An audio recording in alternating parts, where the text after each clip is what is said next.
Friend, આ તમને એક ઝાડ બતાવું છું. આ ઝાડની તમને ખ્યાલ નહીં હોય, પણ આ તો ઔષધિ રીતે એટલું સરસ છે.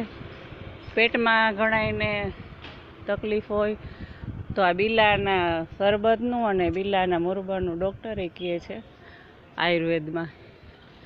તો આ છે બિલ્લીનું ઝાડ. તડકો આવે છે બહુ દેખાશે નહીં. જો લૂમે ઝૂમે બિલ્લા ઉગેલા છે ઝાડમાં. એટલા બિલ્લા છે ને કે વાત પૂછો, આમ પડી જાય છે. એટલા ઉપરથી એટલા નીચે આવે છે, એટલા બિલ્લા છે.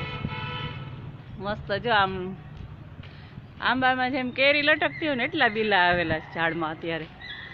તો દરરોજ આનું જ્યુસ પીવાનું કહેતા હોય કે પેટની કાંઈ પણ તમને તકલીફ કે ગરમી હોય ને તો આના જ્યુસથી મટી જાય. દરરોજ નહીં તો 15 દિવસે એકવાર તો જરૂર પીવું જ જોઈએ. લૂમે